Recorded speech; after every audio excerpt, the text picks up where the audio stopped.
Vale, pues comenzamos esta charla con don Manuel Martínez Sellés, que es, sobre todo, lo principal que le define es que es padre de familia, es casado, padre de 8 hijos, el licenciado en medicina en 1995 y doctor en 2001 en medicina y cirugía por la Universidad Complutense de Madrid y tiene diplomatura y máster en diseño y estadística en ciencia de la salud en el 2000 en la Universidad Autónoma de Barcelona, máster en dirección de universidades clínicas en la Universidad de Murcia, jefe de sección de cuidados cardiológicos agudos en el Hospital Universitario Gregorio Marañón, catedrático de medicina en la Universidad Europea de Madrid, profesor asociado de la Universidad Complutense de Madrid, acreditado como catedrático de la Universidad Oraneca, profesor titular de la Universidad Autónoma del Estado de México, profesor de másteres oficiales en el ámbito de la ética y la cardiología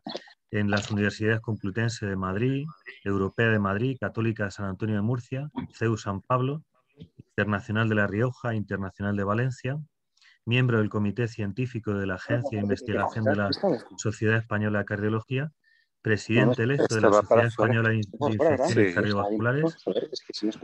Ha dirigido 19 tesis en 4 universidades distintas. Ha sido presidente de la sección cardiológica geriátrica de la Sociedad Española de Cardiología y vicepresidente del Comité de Ética Asistencial del Hospital Universitario Gregorio Marañón.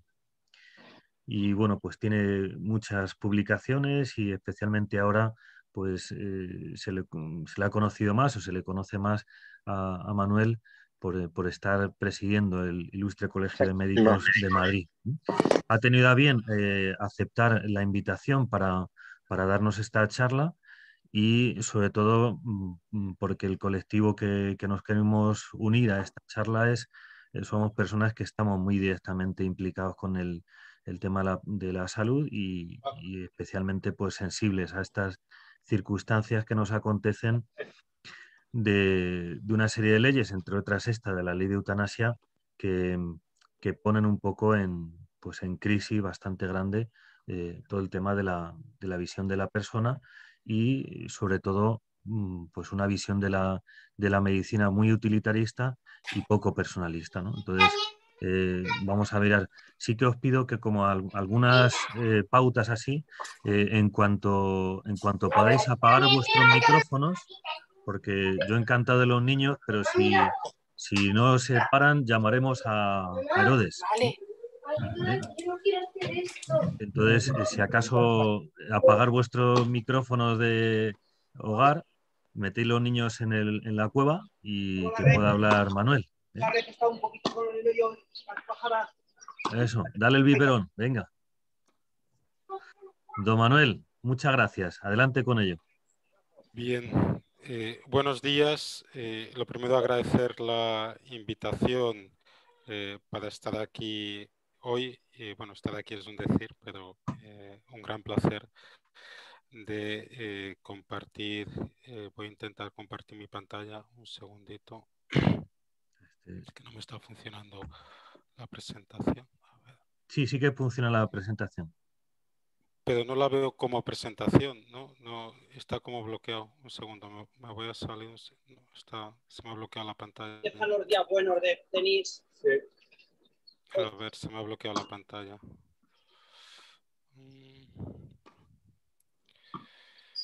Bueno, la buena noticia es que consigo dar la charla sin diapositivas.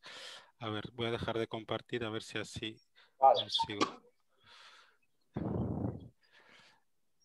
Un segundito porque es que no me funciona. Se me ha bloqueado la presentación. Bueno, tranquilo.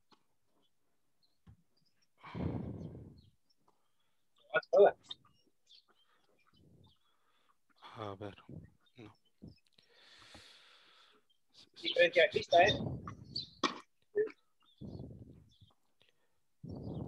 Perdona, Rafa, ¿no nos puedes silenciar tú como sí, estoy silenciarnos a todos? Es que lo que no quiero es silenciaros a todos y silenciar a Manuel.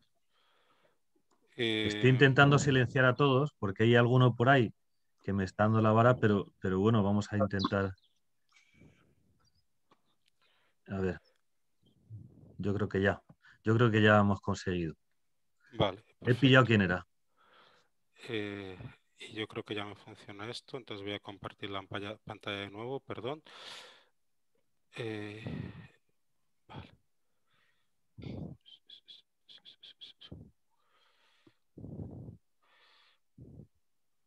Muy bien. Sí, perfecto, Manuel. Adelante. Bueno,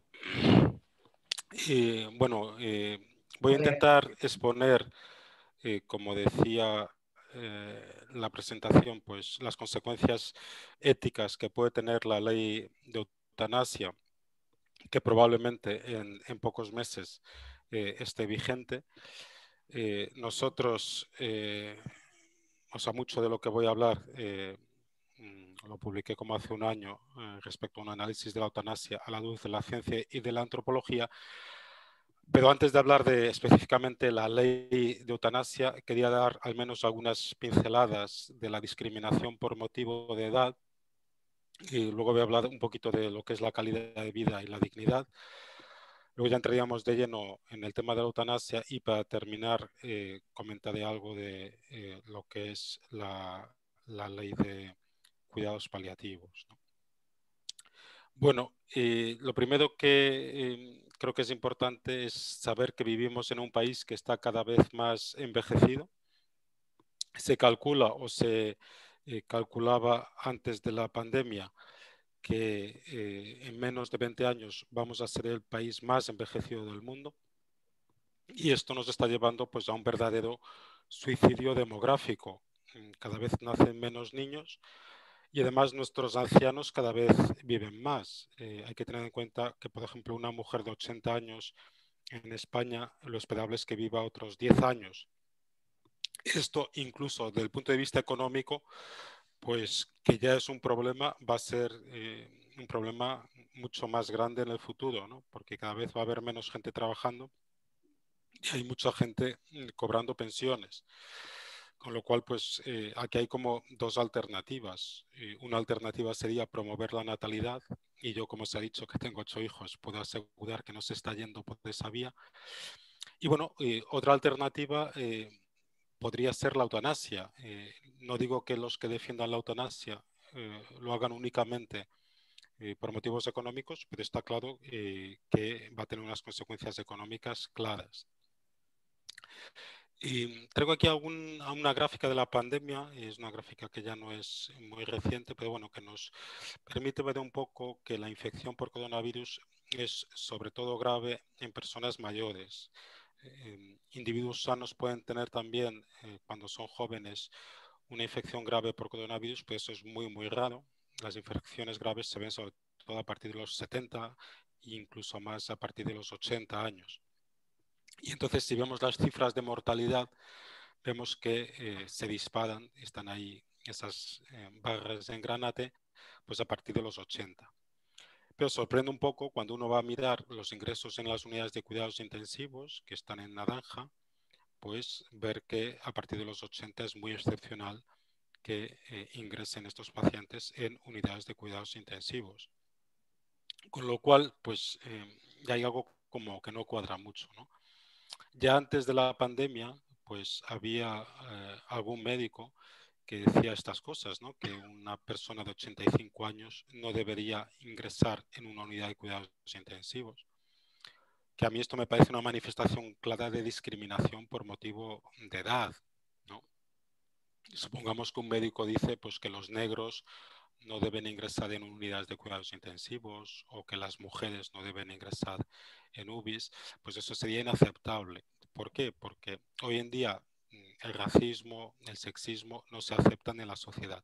Sin embargo, respecto a los ancianos, muchas veces pues, se permiten, ya antes de la pandemia se permitían actitudes como esta y hay alguna sospecha al menos que durante la pandemia pues se puedan haber mantenido actitudes de discriminación por motivo de edad. Bueno, por llevado a un caso extremo, un médico italiano que hace un mes le detuvieron porque estaba matando pacientes de edad avanzada en su UBI para hacer hueco cuando necesitaba camas para otros pacientes, ¿no? Nosotros tuvimos la oportunidad de escribir un artículo recientemente un poco cuestionando qué pasaría si la reina de Inglaterra o el Papa Francisco, que tienen 94, bueno, en aquel momento 94 y 83 años, si tuviesen una infección grave por coronavirus, si alguien les negaría el ingreso en la unidad de cuidados intensivos, ¿no? El quid de la cuestión es que la edad cronológica sería la edad pues, que tenemos en el DNI según nuestra fecha de nacimiento, muchas veces no se corresponde bien con la edad biológica. Estas personas que salen en la foto, todos tenían en el momento en que se hizo la foto 80 años. Pero claro, uno con 80 años puede estar en una condición física excelente como para subir al pico del Everest, que sería algo que yo desde luego no podría hacer, o puede estar en una situación de fragilidad y de dependencia importante, ¿no? Y por lo tanto, aunque como ya decía Cicedón hace más de 2000 años, nadie es tan viejo para no querer vivir otro año, no deberíamos tomar decisiones exclusivamente basadas en la edad. Cuando eso se hace, pues lo que hablamos es de etarismo, ancianismo, ageísmo, son traducciones de lo que es el ageism, del que hablan los anglosajones, que serían actitudes que están discriminando a personas exclusivamente por su edad. Y me hizo gracia este jubilado holandés que hace unos 2 o 3 años, pues intentó legalmente cambiar su fecha de nacimiento, ¿no? Él lo que decía es que con 69 años no encontraba trabajo, no conseguía ligar y por lo tanto fue a los tribunales para intentar cambiar la fecha de nacimiento para que figurase que tenía 49 años en vez de 69 años. Cosa que, bueno, puede sorprender, pero bueno, tenemos un sistema que ya permite cosas tan absurdas como pueda ser el cambiar de sexo, cuando todos sabemos pues, que el sexo está determinado en cada una de nuestras células. Uno podrá cambiar pues, el aspecto genital o el fenotipo, pero el sexo es imposible cambiarlo. Cosa que también sucede con la edad, pero bueno, en lo que decía, bueno, yo también quiero que me cambien legalmente mi edad. Y esto me hizo reflexionar hasta qué punto el ageísmo está presente en la sociedad. Y ya con esto termino, porque no quiero extenderme mucho en esto, pero es una situación que es peligrosa, es peligrosa para las personas de edad avanzada. Hay muchos estudios que lo demuestran. Traigo aquí 2 estudios que yo creo que plasman bien esta preocupación. Uno se publicó hace 11 años, bueno, 9 años, en una de las principales revistas de medicina, el British Medical Journal, que básicamente lo que reflejan son los resultados de una encuesta que le preguntan a los médicos por toda Europa si les preocupa cómo les van a tratar a ellos cuando sean ancianos. Y es sorprendente que el 80% de los médicos está preocupado por la forma como les van a tratar el día de mañana. Esto viene a reflejar lo que los médicos vemos en nuestro día a día. Es decir, yo en mi hospital veo cómo se trata a una persona joven y a una persona de edad avanzada, pues cuando van, por ejemplo, a urgencias, respecto al tiempo que se les dedica, a cómo se respeta su intimidad, a muchas cosas, ¿no? Con lo cual, pues esto nos debería hacer pensar hasta qué punto tendríamos que cambiar lo que es nuestra visión como sociedad de las personas de edad avanzada, pero también pues la forma como se organiza la asistencia sanitaria de las personas de edad avanzada, ¿no? Y en este sentido se acaba de publicar el año pasado este artículo que está abajo, que me parece muy interesante, sobre todo porque el año pasado se habló mucho del racismo por el movimiento este de Black Lives Matter. Pues se empezaron a publicar muchos artículos que mostraban cómo el racismo tiene un efecto muy deleterio en medicina, es decir, pues que pacientes negros con la misma enfermedad que pacientes blancos pues tienen peor pronóstico porque también hay racismo en lo que es la práctica de la medicina. Pues bien, estos autores lo que vienen a decir es que el efecto del etarismo, de la discriminación por edad, es incluso superior al efecto del racismo, ¿no? Y esto también creo que es un motivo de reflexión. Bien, como comentaba, quería también un poco profundizar en estos conceptos de calidad de vida y de dignidad. Lo primero que me gustaría destacar es que el concepto de calidad de vida es un concepto pues, muy difícil Traigo aquí 4 películas. Las películas de la izquierda son películas pro-eutanasia, Mar Adentro y Million Dollar Baby. Y las películas de la derecha son películas a favor de la vida, Intocables y La escafandra de la mariposa. El motivo por el que traigo estas películas es porque, curiosamente, los pacientes del lado derecho están en una peor situación clínica que los pacientes del lado izquierdo. Es decir, aunque los protagonistas de la película del lado izquierdo estén mejor, pues tienen un deseo de acabar con su vida, mientras que los protagonistas de las películas de la derecha, que están en una situación física peor, son capaces de vivir vidas plenas, ¿no? Y esto creo que nos ayuda a ver hasta qué punto es difícil saber la calidad de vida que tiene una persona. Y por ello no deberíamos prejuzgar nunca la situación que tiene un enfermo, por muy avanzada que sea la situación, pues no sabemos cómo lo está viviendo ese enfermo. En este sentido, yo pues me puse un poco a pensar cuál sería la situación más extrema que uno se puede imaginar. No sé si es la más extrema, pero es una de las más extremas. Es lo que llamamos los médicos el síndrome del cautiverio completo o el síndrome del enclaustramiento completo. Son pacientes que no tienen ningún movimiento voluntario. Estos pacientes, como no se pueden mover, pues hasta hace 4 años nunca nadie había sido capaz de comunicarse con ellos. Y hace 4 años unos investigadores descubrieron que cuando pensamos sí, los cambios eléctricos que se producen en el cerebro son distintos a los cambios que se producen cuando pensamos no. Y por lo tanto consiguen por primera vez comunicarse con 4 de estos pacientes. Básicamente les hacen preguntas y los pacientes contestan pensando sí o pensando no. Y me parece muy interesante que cuando les preguntaron a los pacientes pues cómo veían ellos su situación, pues que los 4 pues contestaron que eran felices y por lo tanto incluso en esta situación tan extrema pues uno se sorprende de ver cuál es la forma o qué forma tiene cada paciente de ver su enfermedad. Yo esto he de confesar que lo aprendí en un estudio que hicimos en centenarios por toda España. Bueno, les hacíamos varias pruebas y varias preguntas y les preguntábamos por la calidad de vida de 1 a 10. Y me acuerdo que entró en mi consulta una paciente con 104 años, pues muy demacrada, muy caquéctica, que venía en una sillita de ruedas, y yo le pregunté por la calidad de vida de 1 a 10 y ella me contestó 8. 8, y aquello la verdad es que me impactó mucho, porque una señora pues que daba pena verla, ¿no? Y bueno, yo me miré con la enfermera y entonces, bueno, le dije a la señora, por si no me habían entendido bien, bueno, 1 sería lo peor y 10 lo mejor, ¿no?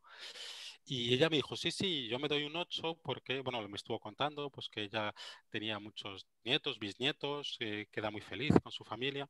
Y bueno, esto creo que es importante, que ninguno sabemos la calidad de vida que tiene otra persona. Entre otras cosas porque es un concepto, y pongo ahí la definición de la Organización Mundial de la Salud, pues que tiene en cuenta muchas cosas que no dependen de la enfermedad, la cultura, los valores, los objetivos, las expectativas que tenga una persona, ¿no? Y por lo tanto depende de muchas cosas, de las relaciones sociales, de la personalidad de esa persona. ¿Cuál es el problema? Es que cada vez más, como ya advertía Benedicto XVI, se está usando este concepto de calidad de vida de forma distorsionada, ¿no? Básicamente, y se está haciendo esto para abrir paso a una mentalidad eutanásica, ¿no? Como si ciertas condiciones ya no fuesen suficientes como para seguir viviendo. Y otra cosa que me parece importante es que se está confundiendo la calidad de vida con la dignidad. ¿Qué es la dignidad? Es decir, la dignidad es intrínseca a toda persona. Todos nosotros, todos los seres humanos, simplemente por el hecho de que somos seres humanos, tenemos una dignidad máxima que nadie nos puede quitar. Y este de hecho es el fundamento de la Declaración Universal de Derechos Humanos, ¿no? Que nos dice que por muy discapacitada, por muy enferma que esté una persona, esa persona tiene una dignidad que es intrínseca a todos los seres humanos. Por supuesto que los creyentes pues damos un paso más y bueno, todos somos hermanos porque somos hijos de Dios y por lo tanto aún más esta dignidad tiene más valor. Sí es cierto que hay enfermos en situaciones muy avanzadas que pueden no percibir esta dignidad, pueden no percibirla. Ojo, todos la tienen, pero es verdad que hay enfermos, si están muy enfermos, pueden no percibirse a ellos mismos como dignos. Pero me parece interesante saber que la forma como se percibe la dignidad depende no tanto de la enfermedad, sino del entorno. Es decir, dos pacientes con la misma enfermedad avanzada, si a uno le va a visitar la familia, los médicos, las enfermeras están pendientes de él, pues son compasivos, dialogan con él, ese enfermo se va a sentir digno, va a percibir su dignidad. Mientras que esa misma situación clínica, si es un paciente que nadie va a visitarle, que el personal sanitario no está pendiente de él, etcétera, pues no se va a percibir como digno. Y bueno, esto también sería un mensaje de atención si alguna vez tenemos pues personas cercanas con enfermedades graves, pues que hay que estar muy pendiente de ellos, ¿no? Y también quiero terminar este apartado hablando del sentido del dolor y del dolor y del sufrimiento, ¿no? Antes de hablar del sentido del dolor y del sufrimiento desde el punto de vista trascendental, creo que es importante saber que también del punto de vista humano el dolor y el sufrimiento tienen sentido. Esto, pues en nuestra sociedad que cada vez rechaza más pues lo que es el dolor y el sufrimiento, pues puede costar entenderlo, pero yo creo que es una gran verdad que cuando sufrimos, también cuando tenemos dolor, pues lo primero que es una cura de humildad, ¿no? Yo he tenido además ahora la oportunidad de comprobarlo en varios de mis compañeros. Bueno, con la pandemia muchos médicos han enfermado, algunos de gravedad, bueno, algunos de hecho se han muerto, solo en Madrid han muerto más de 60 médicos y la mayoría infectados mientras trataban a sus pacientes, ¿no? Pero bueno, tengo varios compañeros que no han muerto, gracias a Dios, pero que sí han pasado por situaciones muy complicadas y han estado en cuidados intensivos. Y después de haber superado esta enfermedad, he podido comprobar que ahora son mejores personas. Yo diría incluso son mejores médicos, precisamente por lo que han vivido. Es decir, también desde el sentido humano, desde el punto de vista antropológico, se puede buscar sentido al dolor y al sufrimiento. Bueno, pero es que además para los cristianos el dolor y sobre todo de forma especial el dolor en los últimos momentos de la vida, el sufrimiento en los últimos momentos de la vida, es participación en la pasión de Cristo y por lo tanto tiene un sentido corredentor. Yo he tenido alguna paciente, de hecho, que me ha pedido limitar el uso de analgésicos en momentos, pero bueno, evidentemente que no podemos esperar comportamientos heroicos de nadie, ¿no? Pero creo que es muy importante el tener esta perspectiva de que probablemente solo cuando nos mudamos veamos hasta qué punto se puede ofrecer y qué consecuencias tan importantes tiene ofrecer bueno, todo dolor y todo sufrimiento, pero en particular de los momentos finales de la vida. Bien, y ya quería entrar de lleno en lo que es la ley de eutanasia, pues específicamente hablar de algo de eutanasia. Lo primero, creo que es importante que sepamos que hay mucha confusión. Hay mucha confusión probablemente porque hay falta de formación, con lo cual, pues lo primero, felicitar a la diócesis de Toledo y a, la pastoral sanitaria por esta sesión, porque yo creo que hace falta mucha formación. Pero es que además, y yo lo empiezo a ver cada vez más, hay un uso malintencionado. En la nueva ley de eutanasia, por poner un ejemplo, no se menciona prácticamente la palabra eutanasia. Es decir, se habla siempre de ayudar al morir, un poco para que haya mezcla con cuidados paliativos y ya no se sepa bien de lo que se esté hablando, ¿no? Hay confusión que a veces es perseguida, ¿no? En el caso de la eutanasia, partimos de un hándicap, es que eutanasia etimológicamente significa algo que no tiene nada que ver con eutanasia, ¿no? Eutanasia sería buena muerte, pero todos sabemos que la eutanasia es aquel acto que provoca de forma deliberada la muerte de un paciente. Es decir, hay una persona que está enferma, que está sufriendo, y para evitar ese sufrimiento matamos a esa persona. Es muy importante la intención del acto. Es decir, ¿qué es lo que yo persigo? Estoy intentando matar a esa persona, mi objetivo es la muerte, es clave, porque si no, lo que voy a hacer será otra cosa, no será eutanasia. Hay que ver si el objetivo buscado es la muerte. Si el objetivo es la muerte, será eutanasia, independientemente de cómo yo lo haga. Es decir, yo puedo inyectar un veneno, pero también si es un paciente que no está capacitado para nutrirse e hidratarse, le retiro la nutrición y la hidratación. Eso sí, ojo, lo hago con la intención de matarle, pues eso será eutanasia.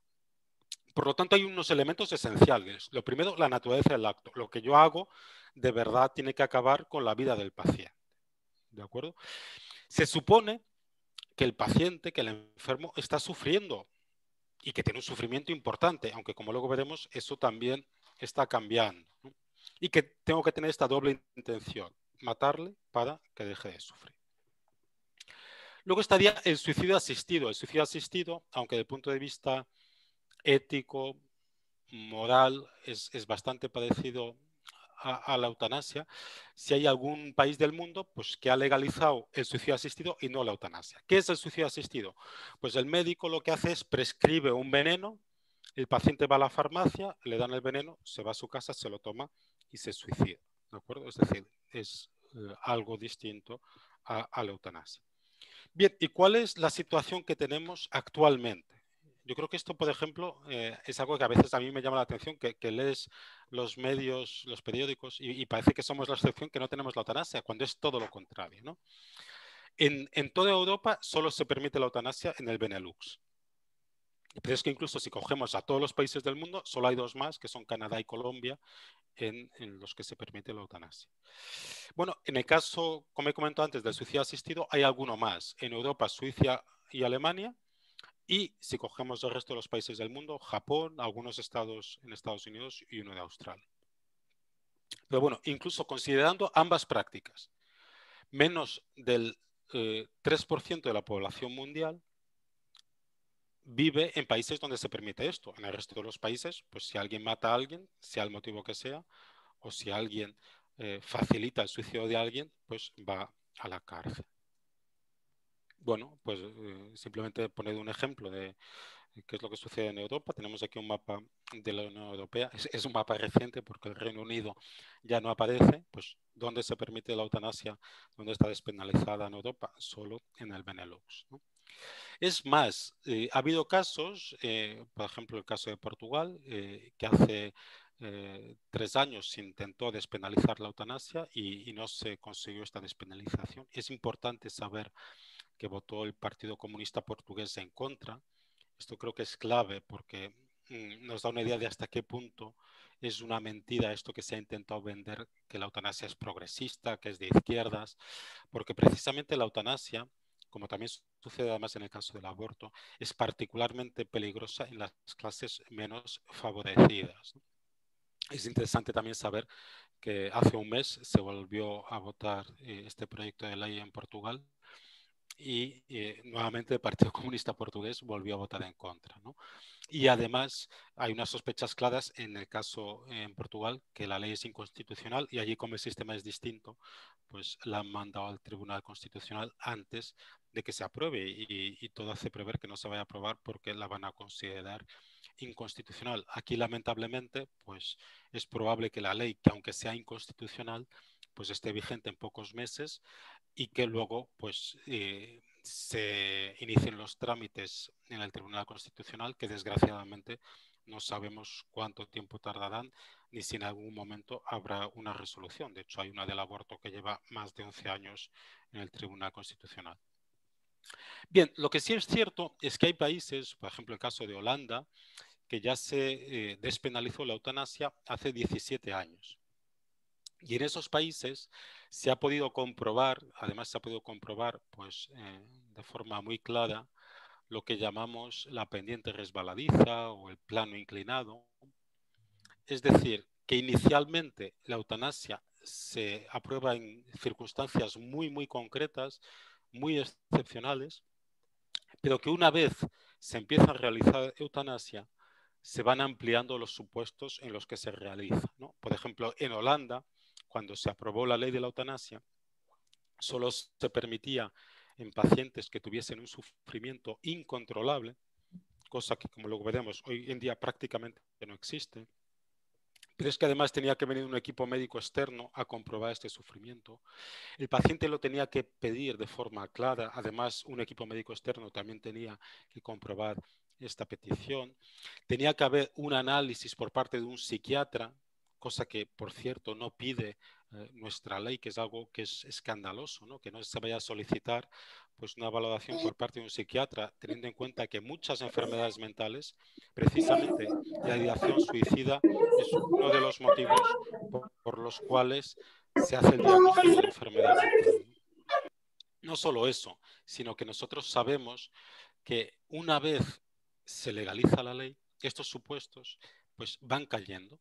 Y por ejemplo, hoy en día en Holanda se está haciendo eutanasia a ancianos con demencia, a niños con discapacidad, a pacientes con enfermedades mentales. Es decir, se está haciendo eutanasia en situaciones clínicas en las cuales ya por la misma situación clínica el paciente no la puede pedir la eutanasia, con lo cual es evidente que se está haciendo eutanasia en personas que no lo han solicitado. Bien, para que nos hagamos una idea de hasta dónde se puede llegar con esta pendiente resbaladiza, bueno, traigo aquí artículos de autores, de académicos, que son favorables a lo que ellos llaman el aborto postnatal. El aborto postnatal sería, nace un recién nacido, hablamos de un recién nacido sano, y si a los padres no les viene bien desde el punto de vista social, económico, etcétera, pues estos autores creen que se les debería permitir a los padres matar a su hijo recién nacido sano.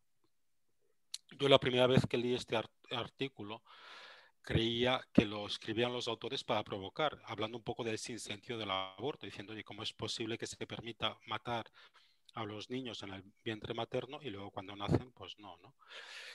Pero no, porque a los autores les escriben varias cartas y ellos de verdad se reafirman en este pensamiento que tienen de que creen que se debería permitir esta práctica, ¿no? Esto se escribió en el 2013 y en el 2016 traigo ahí ese artículo de otro académico distinto, nuevamente diciendo que no, que hay los argumentos contra el infanticidio que no le convencen, ¿no? Bien, pero es que este plano inclinado también puede ser muy peligroso a edades avanzadas, ¿no? Este es un proyecto de ley que llevan como un año intentando aprobarlo en Holanda, ¿no? Sería, si esto sale adelante, pues cualquier holandés que vaya con más de 70 años, va a la farmacia, simplemente muestra su DNI, tengo más de 70 años, y ya con eso le dan un kit de suicidio para que se suicide. La eutanasia es contraria a múltiples normas internacionales, ¿no? Y quiero destacar aquí la Asociación Médica Mundial. ¿Por qué? Porque como luego veremos, la eutanasia destruye la relación de confianza médico-paciente. La eutanasia va contra la esencia de la medicina y por lo tanto no nos debería extrañar que en octubre del 2019 la Asociación Médica Mundial hiciera esta declaración, que es una declaración, como podemos ver, muy contundente. La Asociación Médica Mundial se opone firmemente a la eutanasia y al suicidio con ayuda médica. Uno puede decir, bueno, esto es lo que pasa a nivel internacional. A nivel internacional y también a nivel, yo diría que histórico, ¿no? Es decir, los médicos cuando acabamos la carrera hacemos un juramento, que es el juramento hipocrático, desde hace ya casi 2500 años, y en el juramento hipocrático se menciona explícitamente que la eutanasia es inaceptable y que un médico jamás debería realizar eutanasia. Uno puede decir, bueno, pues eso fue hace 2500 años. Pues ese juramento se actualiza desde 1948 y en la última actualización, que es del 2017, sigue viniendo, lógicamente, esta defensa de la vida. Bueno, ¿y qué es lo que sucede en España? Bueno, es que la eutanasia también es contraria a las normas que tenemos en España. Todos los médicos en España tenemos el mismo código deontológico.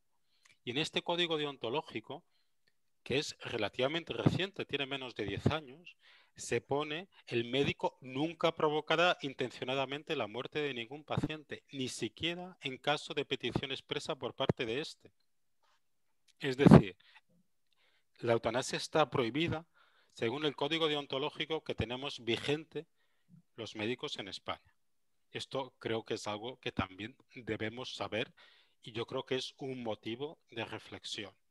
Nos va a obligar esta ley a ir contra el código deontológico. Evidentemente que un médico podrá hacer objeción de conciencia y ojalá la mayoría de mis compañeros hagamos objeción de conciencia. Pero habrá que ver qué consecuencias tiene esa objeción de conciencia. La objeción de conciencia que puede hacer un médico, que a lo mejor está firmando un contrato cada 6 meses, o también, ¿por qué no?, el que una institución, que un hospital pueda hacer objeción de conciencia. Es decir, aquí en este hospital no se hacen eutanasias, ¿no? ¿Qué consecuencias puede tener eso a nivel de conciertos con la sanidad pública, etcétera?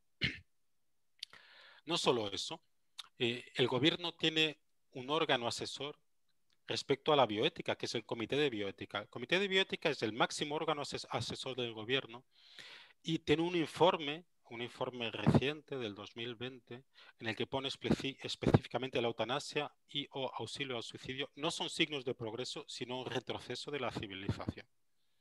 Es decir, mucho empeño tiene que tener el gobierno en sacar esta ley adelante si el órgano máximo que asesora al gobierno es un órgano que depende del Ministerio de Sanidad y del Ministerio de Ciencia. Pues hace este informe y pese a ello, pues el gobierno se empeña en sacar una ley. Es más, todo el trámite de la nueva ley se ha hecho en plena pandemia. O sea, el trámite se ha hecho de forma acelerada durante la pandemia, en un momento en el que la sociedad no se puede manifestar y además sin consultar en ningún momento con los profesionales implicados, en concreto con los médicos y con los pacientes. Es decir, ha habido un trámite parlamentario muy acelerado. Habitualmente se suelen pedir expertos, pues en este caso, pues colegios de médicos, la Organización Médica Colegiada, que fuese al Parlamento, pues no se ha solicitado estos informes o estas declaraciones de expertos. Y por último, bueno, traigo ahí una declaración oficial que hemos hecho tanto los colegios de farmacéuticos, odontólogos y médicos de Madrid. Y una de las cosas que llama mucho la atención es que la ley va a considerar las muertes por eutanasia como muertes naturales. Esto me parece muy grave. Es decir, una muerte que por definición no es una muerte natural, se va a considerar como muerte natural. Es decir, si te llaman del hospital y te dicen, se ha muerto tu madre, ¿y de qué se ha muerto? De muerte natural. Eso ahora mismo significa una cosa, dentro de unos meses pues no sabemos qué va a significar y esto me parece muy grave. Bueno, a mí me preocupa mucho esta ley porque, como he dicho antes, la eutanasia destruye la relación de confianza tan bonita médico-paciente. Se pierde la confianza en la profesión, porque claro, nosotros como médicos nos hemos comprometido a no provocar la muerte intencionadamente. Es decir, cuando un paciente va a un centro de salud o a un hospital en España, va con las garantías que los médicos vamos a hacer algo que es bueno para él. Se va a perder esta garantía. Se frenaría el progreso de la medicina. ¿Quién va a investigar ahora pues en Alzheimer, incluso en enfermedades oncológicas avanzadas? ¿Quién va a investigar en cuidados paliativos? Claro, los resultados que se obtienen en investigación biomédica dependen mucho de los recursos que se inviertan. En menos de un año tenemos ya no una, sino varias vacunas contra el coronavirus. En menos de un año. Uno diría, ¿cómo es posible esto? Bueno, es posible porque ha habido una inversión por parte de casas farmacéuticas muy grandes. Es decir, Pfizer, AstraZeneca, Moderna, han hecho una inversión muy grande para lograr una vacuna frente al coronavirus. Evidentemente porque sabían que luego pues, va a haber un retorno económico. Si nosotros estamos matando a pacientes con enfermedades avanzadas, ¿qué beneficio puede sacar una empresa farmacéutica de buscar tratamientos frente a esas enfermedades? ¿Qué hubiera pasado si todo el dinero que se ha invertido para investigar la vacuna del coronavirus se hubiese invertido para ver el tratamiento o la curación del síndrome de Down. A lo mejor tendríamos ahora esa curación, ¿no? Pero claro, ¿qué empresa va a invertir en eso? Si ya casi no nacen niños con síndrome de Down porque se les está matando cuando se diagnostica el síndrome de Down a las mujeres embarazadas, ¿no? De hecho, hay países en el norte de Europa que ya prácticamente no nacen niños con síndrome de Down, ¿no? Y por lo tanto, esto es un motivo de preocupación grande, que se va a dejar de investigar en este tipo de enfermedades. Además, la eutanasia, lógicamente, la eutanasia para quien es peor es para el paciente, porque la eutanasia es acabar con el que sufre, no acabar con el sufrimiento, que como luego veremos, esos son los cuidados paliativos, es acabar con el que está sufriendo. Pero además de para el paciente, también es mala para el médico. Es decir, los médicos que hacen eutanasia luego también se quedan tanto emocional como psicológicamente afectados. Se quiebra la confianza no solo en el médico, sino en todo el sistema sanitario, ¿no? Además, si un médico mata a un paciente, es un paso de difícil retorno. ¿Por qué? Porque los médicos habitualmente, cuando tenemos un paciente con una enfermedad, le tratamos de forma similar a como tratamos el último paciente que tuvimos con esa situación. O sea, yo creo que es una virtud, es decir, ante la misma situación tratamos igual. ¿Qué es lo que va a suceder? Que si un médico practica eutanasia, de hecho esto se está viendo ya en otros países, como en los Países Bajos, un médico que practica eutanasia, cuando vuelve a ver un paciente en esa situación, su tendencia va a ser volver a practicar eutanasia. Y la eutanasia es un riesgo, sobre todo para los pacientes más débiles. ¿Por qué? Supongamos que tengo una enfermedad avanzada. Más débiles no solo del punto de vista clínico, sino también del punto de vista económico, social. Si yo tengo una enfermedad avanzada y tengo mucho dinero, ya me encargaré de ir a una clínica privada donde me den unos cuidados paliativos excelentes, donde me manden a mi domicilio a médicos, a enfermeras para que me cuiden y que se encargarán de que yo viva todo lo que tengo que vivir, entre otras cosas porque estaré aportando mis euros, ¿no? Si yo tengo una mala situación socioeconómica, si me considero una carga para mi familia, pues por un malentendido buenismo puede llegar un momento pues que yo solicite la eutanasia, entre otras cosas, porque voy a estar coaccionado. Esto es paradójico, ¿no? Porque muchas veces la eutanasia se defiende desde la autonomía, etcétera, pero al final pues va a ser una presión para ancianos o enfermos que estén en esta situación, pues se pueden sentir presionados para solicitarlo. ¿Cuál va a ser el efecto en las familias? Si yo le digo a mi padre, oye papá, vámonos al hospital, pues mi padre sabe que le llevo al hospital para que le traten. Si dentro de unos meses le digo, oye papá, vámonos al hospital, mi padre lo mismo, pues sale corriendo por la otra puerta, ¿no? Yo tengo un hermano que vive en Alemania y es curioso que las residencias de ancianos alemanas que están cerca de la frontera de Holanda se están llenando de ancianos holandeses, que ya les da miedo quedarse en su país, ¿no? ¿Qué va a pasar con la donación de órganos? Somos el primer país per cápita en donación de órganos, pero claro, es que en Holanda ya se está haciendo donación de órganos de pacientes a los que se les ha realizado la eutanasia, ¿no? ¿Qué implicaciones va a tener esto, ¿no? Y ya para terminar, porque sí me gustaría tener un tiempo para debate al final, pues unas pinceladas de los cuidados paliativos, ¿no? ¿Qué son los cuidados paliativos? Como comentaba antes, es lo opuesto a la eutanasia. La eutanasia es matar a la persona que está sufriendo. Los cuidados paliativos es paliar su sufrimiento. Traigo ahí también la definición de la Organización Mundial de la Salud. Hay que aliviar el sufrimiento, no solo el sufrimiento físico, no solo las náuseas, los vómitos, la falta de aire, etcétera, y el dolor, evidentemente, sino también sufrimientos a otros niveles, psíquico, social, espiritual. Por eso es una barbaridad esto que se está proponiendo en la Comunidad Valenciana de quitar a los capellanes de los hospitales, ¿no? Y además es importante destacar que los cuidados paliativos se deberían iniciar de forma precoz. Es decir, lo importante es que los últimos meses de vida de un paciente con una enfermedad avanzada, ese paciente tenga una buena calidad de vida. ¿Qué es lo que sucede en países como el nuestro, que hay muy poco desarrollo de los cuidados paliativos que se están aplicando muy al final? Es decir, más que cuidados paliativos, parecen cuidados moribundos, ¿no?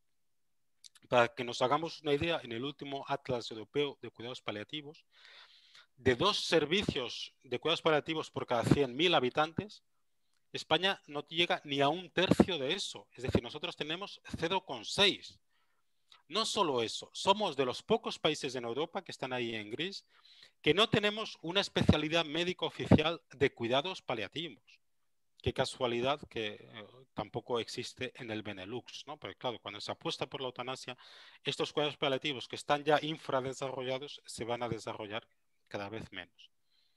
Y además, los médicos tenemos una última alternativa, que sería la sedación paliativa. Es decir, si yo no consigo controlar los síntomas del paciente, tengo una última alternativa, que es usar analgésicos, usar sedantes, aun efectos a las expensas de que ese paciente llegue a perder el conocimiento. Es, por lo tanto, un procedimiento alternativo a la eutanasia. Aquí mi objetivo no es matar al paciente, mi objetivo es controlar los síntomas. Y yo voy a dar las dosis mínimas del fármaco que me permite ese control. Y la sedación paliativa se hace diariamente en nuestros hospitales y no tiene ningún problema desde el punto de vista ético.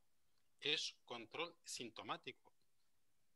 Mi experiencia cuando yo hago sedación paliativa es que la situación del paciente, de hecho, suele mejorar. No solo no empeora, sino que muchas veces mejora.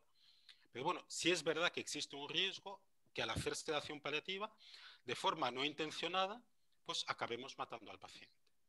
Pero eso es un efecto secundario no buscado. Es como si yo a un paciente que tiene una infección le prescribo un antibiótico, resulta que tenía una alergia muy grande a ese antibiótico y se muere, ¿no? Es evidente que yo no he prescrito el antibiótico con el objetivo de matar a ese paciente. Es un efecto secundario no buscado. Y por lo tanto, la sedación paliativa es una buena alternativa para controlar síntomas cuando, pese a todos los avances que ha tenido la medicina, nos podemos encontrar en una situación muy excepcional en la que no hemos conseguido controlarlos. Bien, con esto ya termino. Esta es la única diapositiva que es un poquito más compleja. Sería, bueno, entonces, ¿qué es lo que hay que hacer en un paciente con una enfermedad avanzada? Solo quería dar así una pincelada de que es una decisión que tiene como 2 componentes. Uno es el componente profesional que hacemos los médicos, lo que llamamos la evaluación objetiva. Es decir, ante pacientes con enfermedades avanzadas, bueno, y ante pacientes con cualquier tipo de enfermedad, los médicos solo debemos usar fármacos o tratamientos que hayan demostrado que benefician a los pacientes que tienen esa situación clínica. Y eso solo lo puede saber el médico. Si yo tengo un cáncer de páncreas, no le puedo decir a mi médico pues, qué tipo de quimioterapia me tiene que dar, porque pues, eso solo lo sabe el oncólogo que ha estudiado el tipo de cáncer de páncreas, etc. ¿De acuerdo? Si el tratamiento ha demostrado que mejora la enfermedad, es lo que consideramos un tratamiento proporcionado y por lo tanto el médico lo puede y debe proponer a su paciente. ¿De acuerdo? Tratamientos desproporcionados, tratamientos que no han demostrado que mejoren una determinada situación, son ilícitos. El médico nunca debería proponérselos a sus pacientes.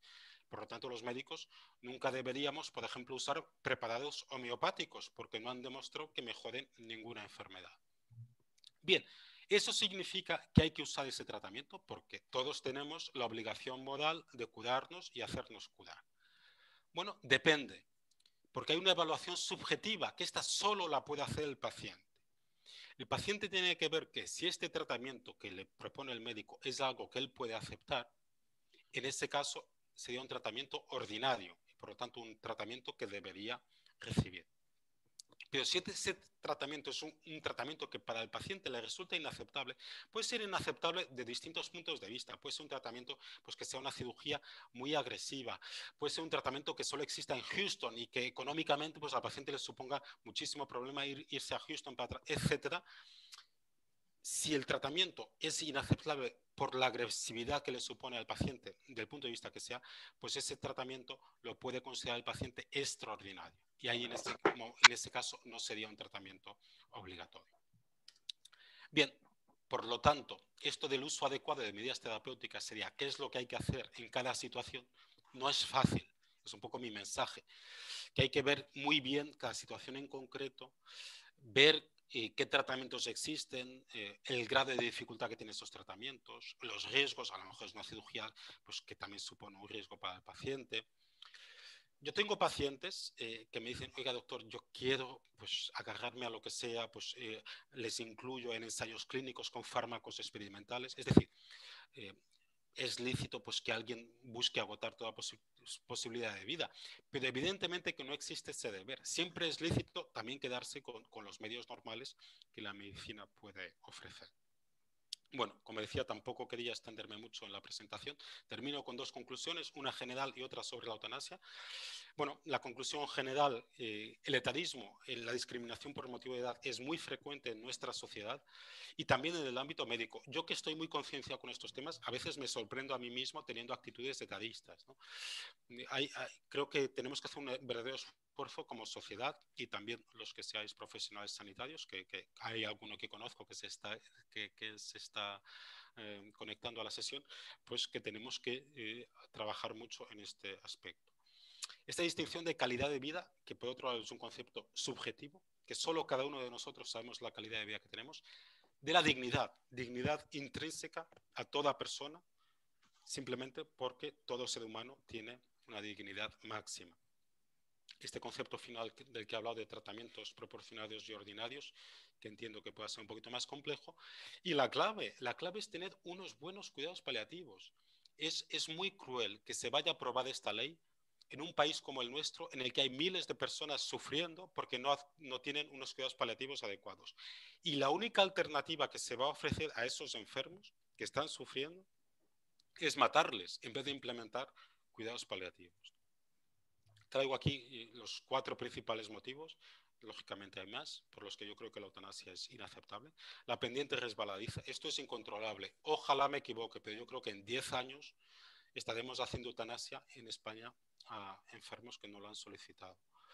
La falta de autodeterminación real, si es que simplemente el hecho de que alguien quiera quitarse la vida, probablemente es que esa persona no esté en sus cabales. Es que muchas enfermedades afectan la situación cognitiva. Y si yo quiero hacer un testamento y tengo una enfermedad avanzada, muchas veces el notario no lo permite porque piensa que ese paciente no está capacitado. Aparte de que pueda tener una depresión patológica y aparte de que muchos pacientes lo que te dicen es, doctor, yo no quiero vivir así. Pero ese así es importante. Es decir, el paciente lo que quiere es que le den cariño, que le traten los síntomas, etc. Muchas veces las peticiones de eutanasia, el paciente lo que te está pidiendo es otra cosa. Y la reducción de los cuidados paliativos, que me parece muy grave, porque ya partimos de unos cuidados paliativos que están infradesarrollados. Y lo que a mí más me preocupa como médico es la deformación del sentido médico, porque es que la eutanasia va contra la esencia de la medicina. Incluso desde el punto de vista de los partidarios de eutanasia, pues oye, yo quiero sacar esta ley. Bueno, pero no obligan a que los médicos sean los que hagan esto, ¿no? Esto es como en Estados Unidos que tienen la pena de muerte y que no encuentran a médicos que quieran aplicarla. Entonces han tenido que crear una profesión, la profesión de verdugo, que se dedica a esto. Porque es que los médicos no nos dedicamos a esto. Esto va contra la esencia de la medicina. Bueno, y con esto termino. Como decía antes de empezar, yo he escrito 2 libros. Uno más en relación con esto, que es de bioética del final de la vida, y otro de bioética del inicio de la vida.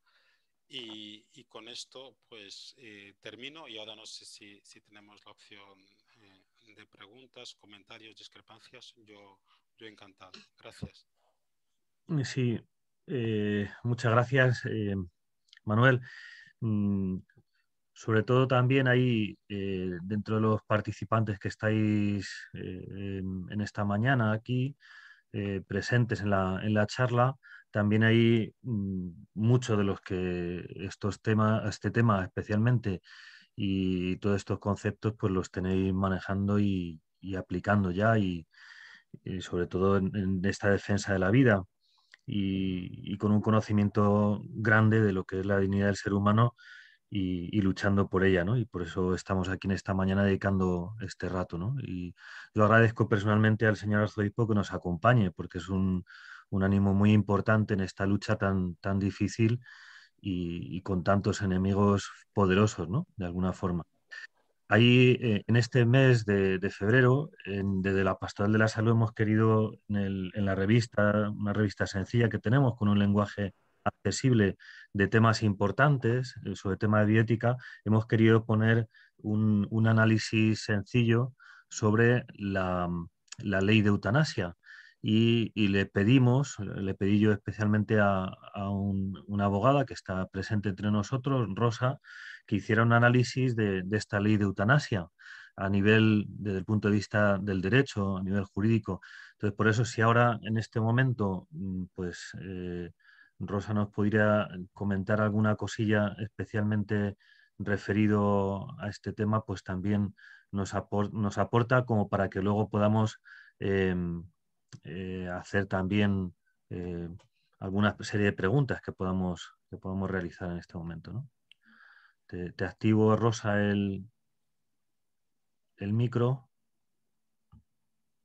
¿Sí? A ver si...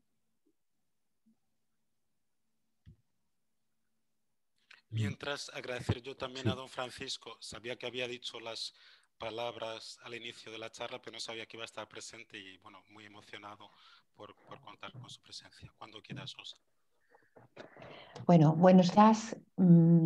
A mí me hubiera gustado más poder comentar, pues para la revista del Rincón del Buen Samaritano, lo que hubiera sido una ley de cuidados paliativos en lugar de una ley de la eutanasia.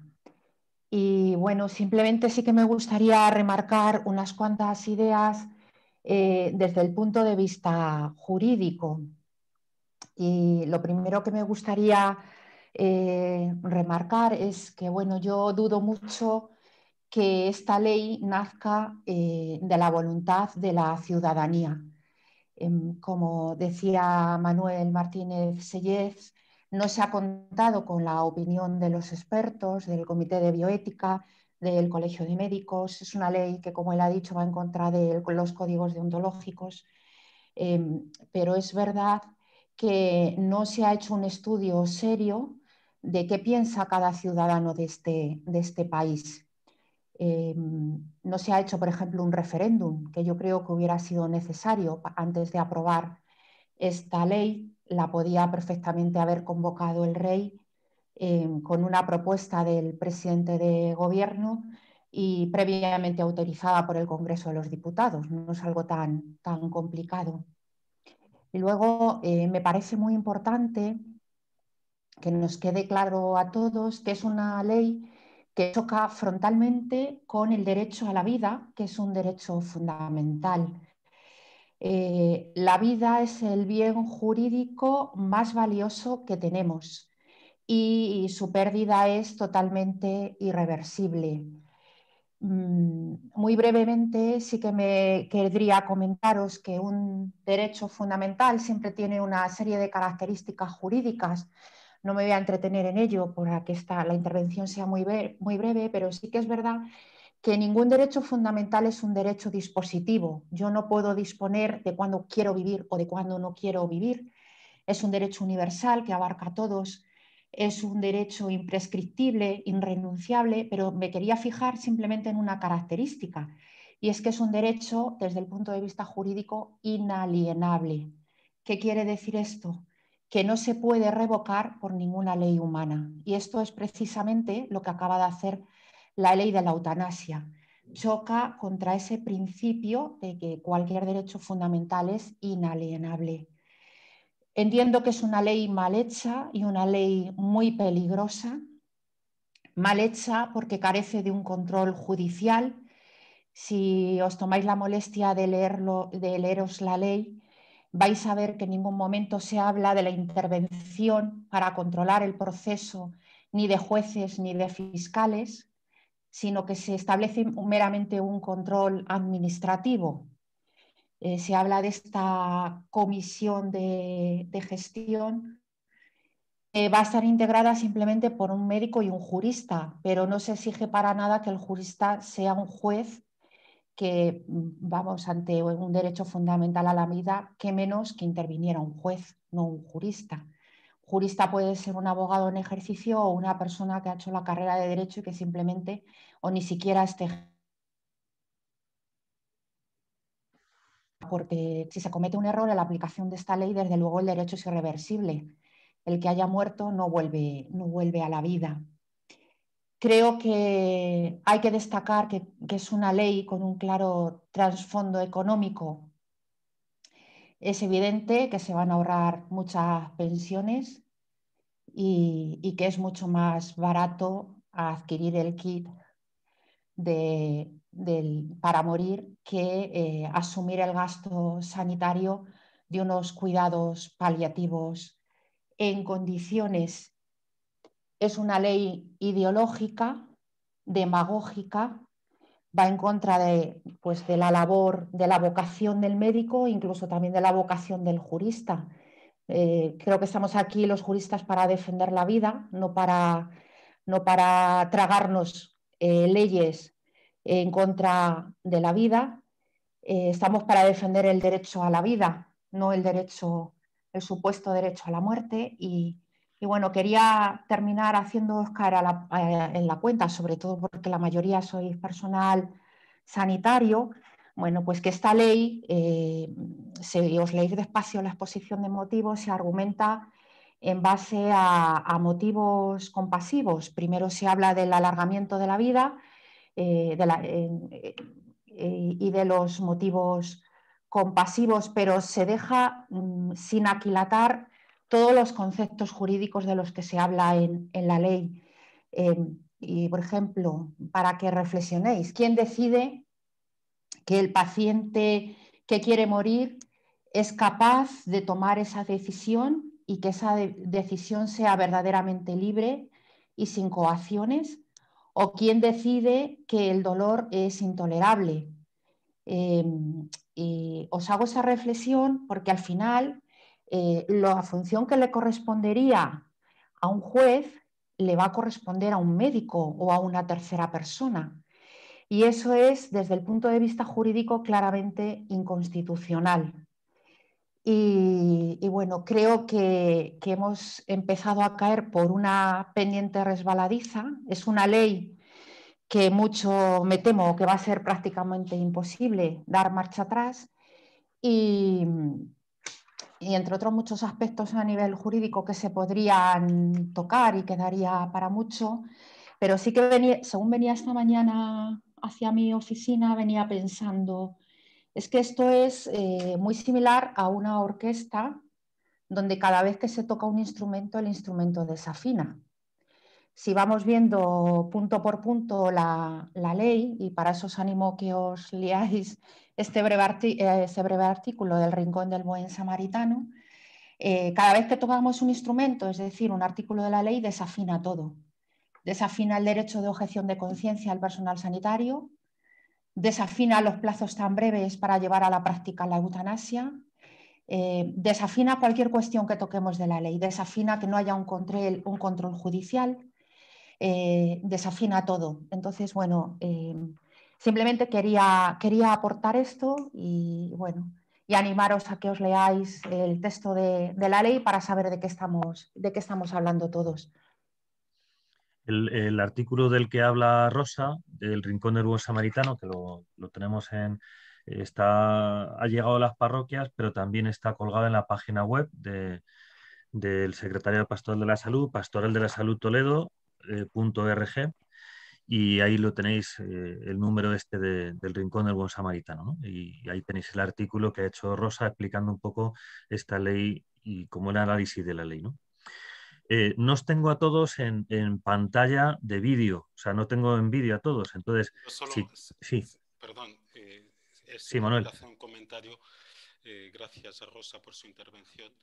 Y creo que debemos ser cuidadosos con todo el tema de encuestas, referendos, etcétera, porque lo primero depende mucho de cómo se pregunte, es decir, por el interés que hay de aprobar esta ley, se está vendiendo la eutanasia como contrapuesta al sufrimiento. Con lo cual, según cómo se haga la encuesta o el referéndum, va a salir un resultado u otro. Es decir, es fácil manipular todo esto. Y además, es que hay cosas que están intrínsecamente mal, que no dependen del resultado que puedan tener encuestas o referendos. Es decir, es como si hacemos ahora un referéndum de si vamos a permitir, yo qué sé, la esclavitud. O sea, hay cosas que, independientemente de que la mayoría estuviese de acuerdo, yo creo que no, pero dependería mucho de cómo se hiciera la pregunta, pues son inadmisibles, y la eutanasia es una de ellas, ¿no? Ya simplemente puedo hacer esa pequeña aclaración. Muchas gracias, Manuel. Sí que verá lo que dices. Y sobre todo eso, porque hay principios fundamentales que se establecen en la sociedad o que deben de ser establecidos en la sociedad, sin los cuales nosotros no podemos hacer ningún otro derecho y no podemos hacer ninguna disquisición y ni fundamentar ninguna ley si no son principios no negociables, ¿no? Que podríamos decir.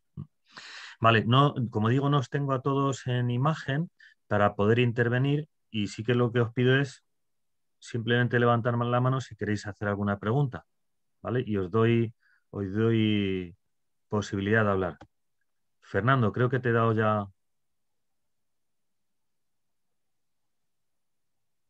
¿Sí? ¿Ya puedes hablar, Fernando? Ahora. Ahora, sí.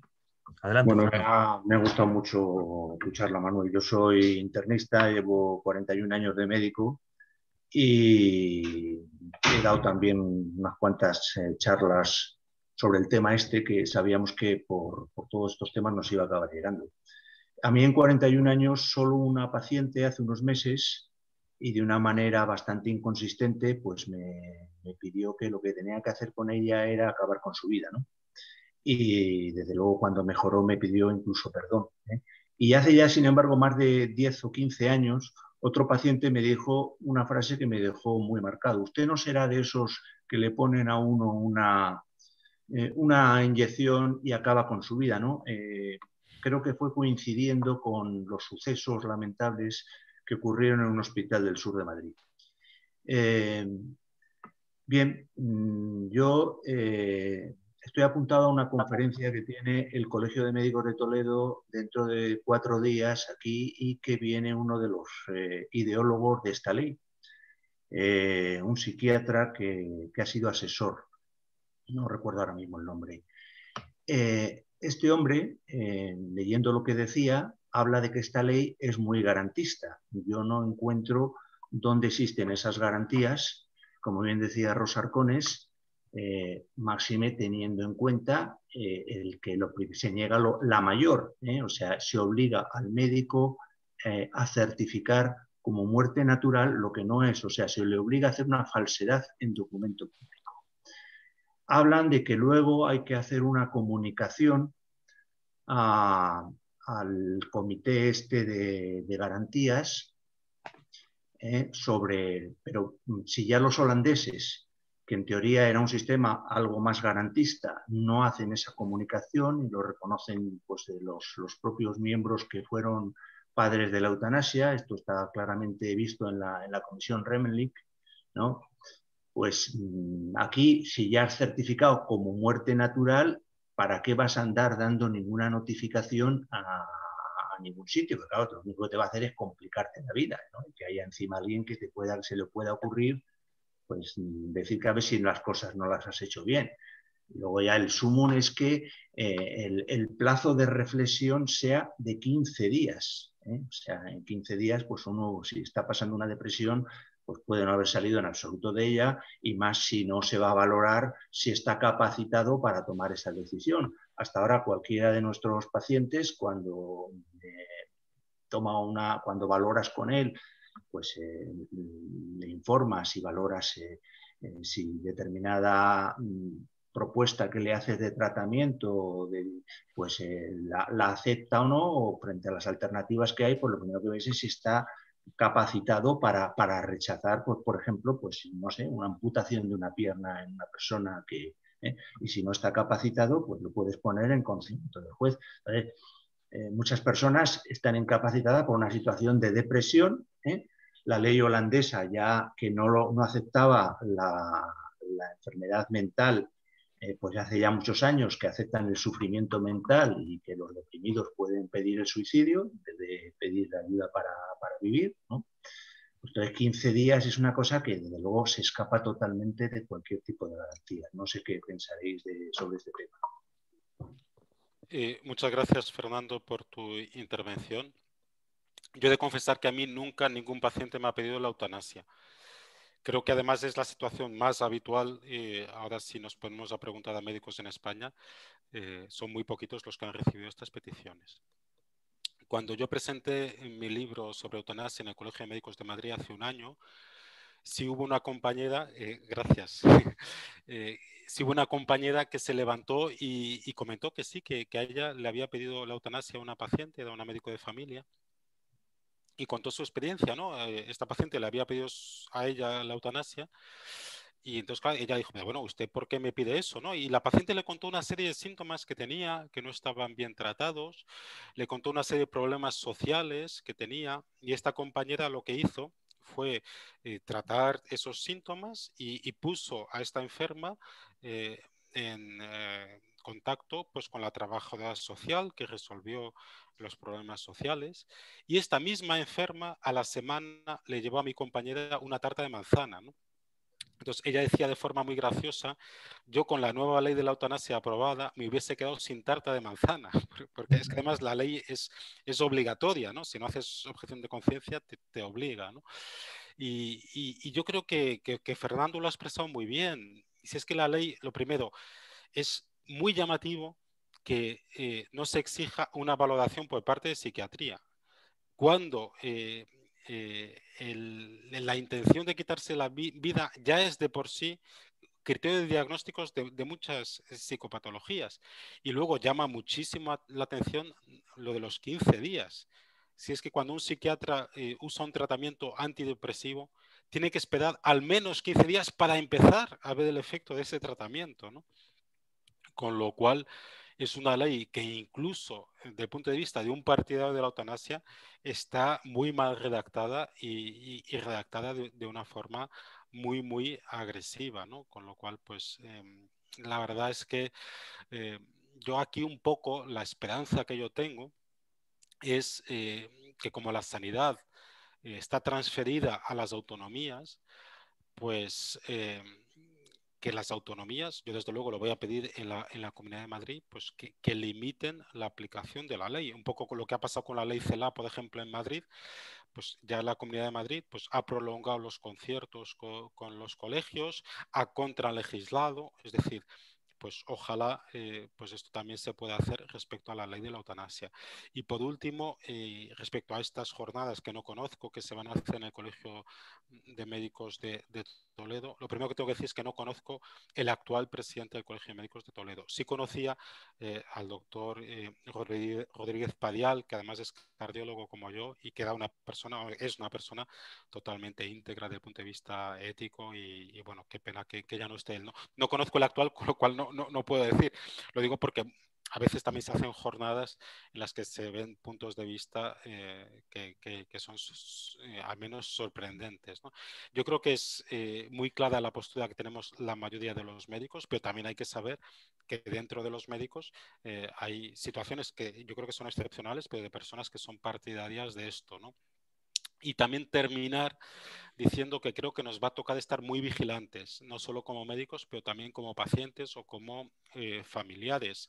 Yo he estado colaborando pues, también con la Diócesis de Toledo en el hacer un documento de voluntades anticipadas, lo que se conoce como testamento vital, pues que sea también una garantía de que a uno el día de mañana no le vayan a aplicar esto, ¿no? Y creo que, bueno, creo que ahora mismo también, pero mucho más en el futuro, vamos a tener que estar vigilantes. Sí, ese documento que comenta Manuel, le hemos pasado las conclusiones de lo que aportaste tú y aportaron más de los que están aquí presentes también. Lo hemos aportado a la conferencia episcopal y lo tienen ahí pues eso, para utilizarlo en la medida que lo vean conveniente. Luis, ¿quería comentar alguna cosa? Manuel, no sé si me escuchas, creo que sí. Sabes que soy cirujano cardíaco, hemos coincidido hace poco en televisión.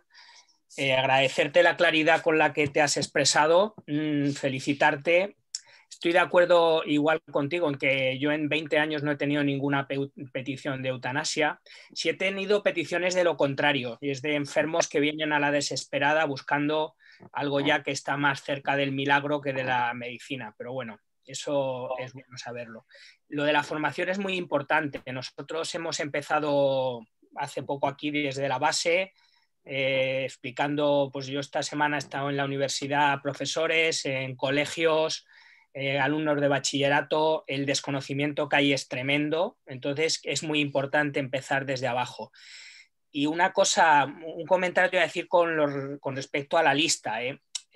No se trata de sacar a nadie a la luz pública, pero mira, a mí como padre me interesa saber si hay algún violador en mi barrio, porque tengo 2 hijas. No me interesa conocer a los que no son violadores, no tengo ningún interés. Y como ciudadano y como futuro paciente, que has puesto una diapositiva de cómo nos van a tratar, a mí lo que me interesa es conocer la lista de los que están a favor de la eutanasia, no de los que están en contra o son objetores. No sé si en este sentido, está aquí Rosa también a nivel jurídico o a nivel médico, y ya te digo, sin ánimo de sacar a nadie a la palestra ni de poner los nombres de nadie encima de la mesa, pero yo ya te digo, yo como ciudadano y como futuro paciente, a mí lo que me interesa no es la lista de los objetores, lo que me interesa es la lista de las personas que están a favor de esto. Muchas gracias. Muchas gracias, Luis, por tu intervención. Totalmente de acuerdo. Yo creo, o sea, y esto es lo que se ha llamado la objeción inversa, es decir, que de verdad lo que nos interesaría saber es si hay algún médico que esté dispuesto a ir contra su código deontológico, y ojalá no hubiese ninguno, ¿no?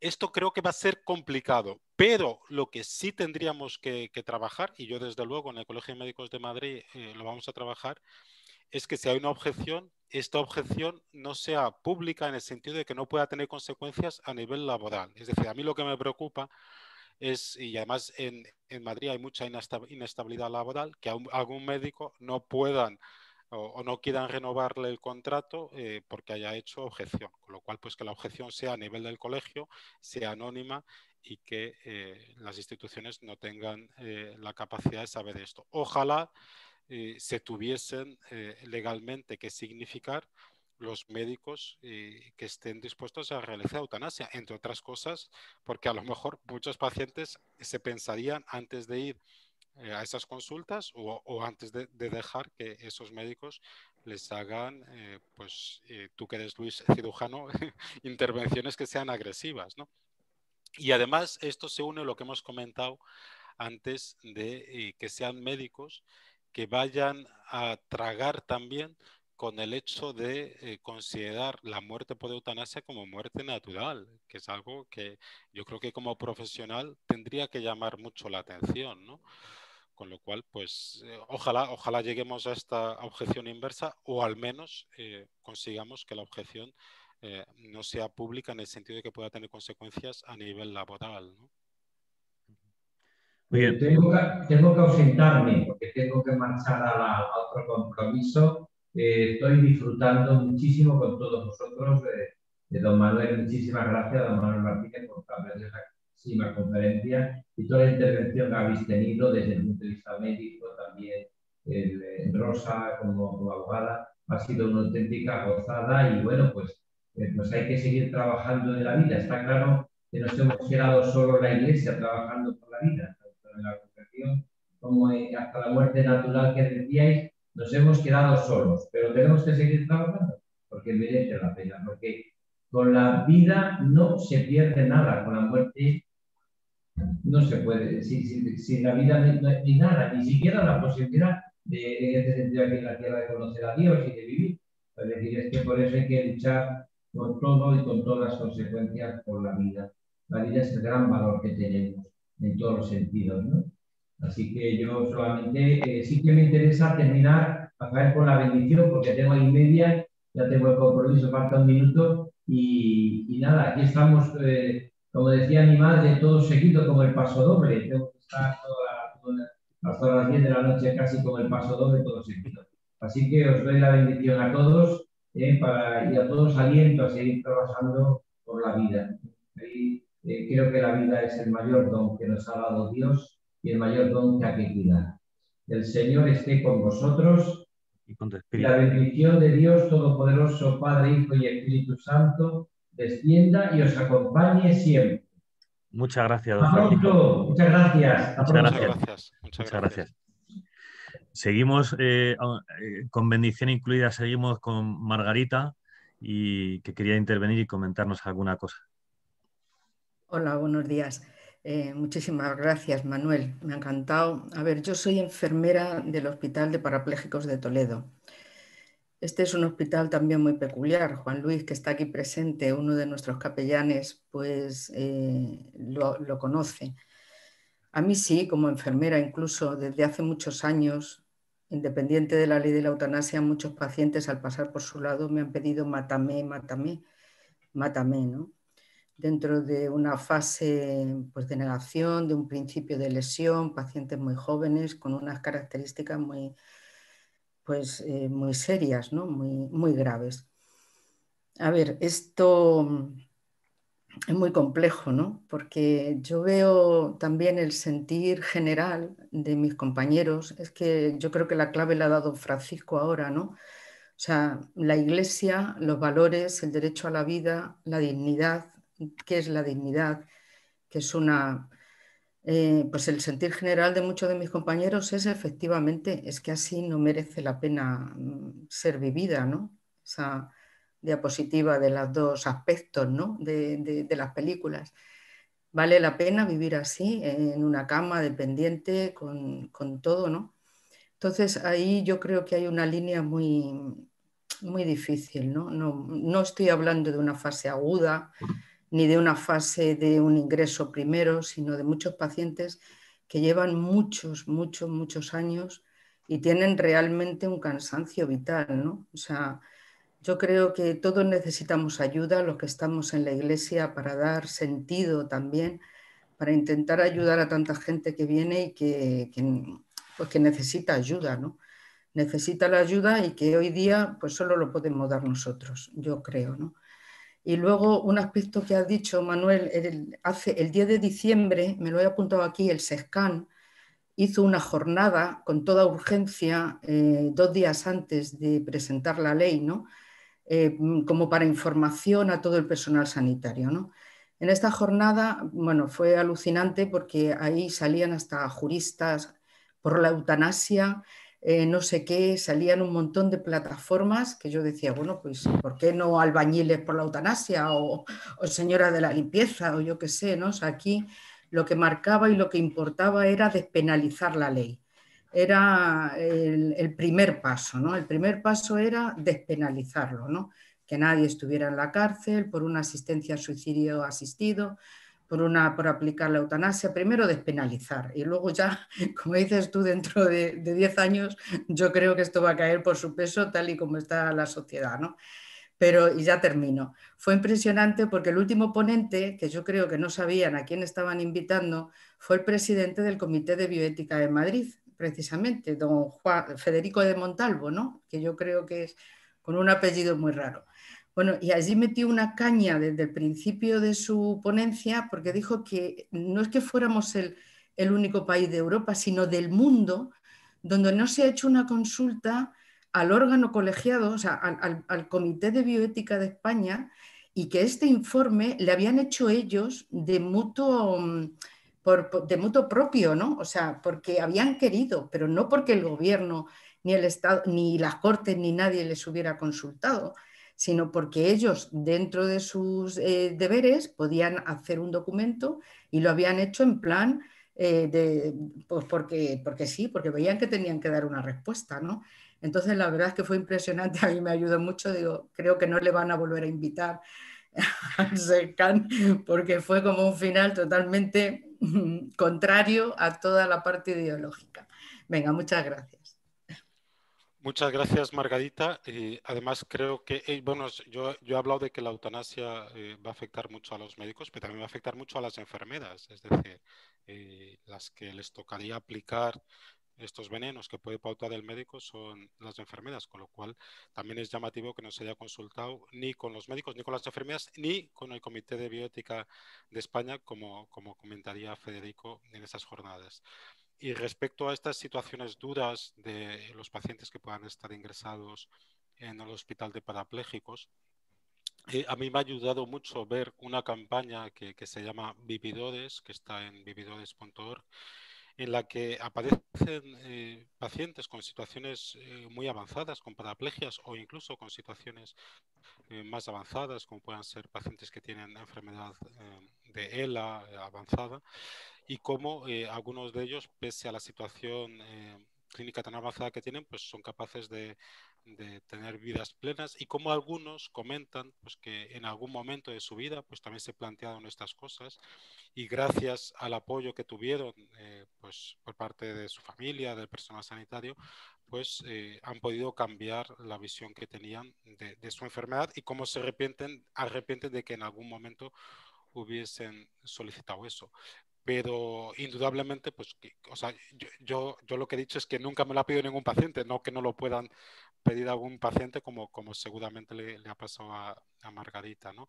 Pero como cuando tenemos estas peticiones, es decir, yo creo que como sociedad, a mí me ha tocado hace poco revisar los protocolos que están vigentes en Madrid en casos de intentos de suicidio. Es decir, si alguien se sube a una azotea y se quiere suicidar, pues cómo se moviliza tanto el SAMUR, pues los médicos, la policía, los bomberos, para intentar evitarlo, ¿no? Y bueno, quién tiene que ir a hablar primero con esa persona, etcétera. Y bueno, y cómo como sociedad nos movilizamos cuando hay una petición en ese sentido para intentar evitarlo, ¿no? Pues esto es un poco lo contrario, ¿no?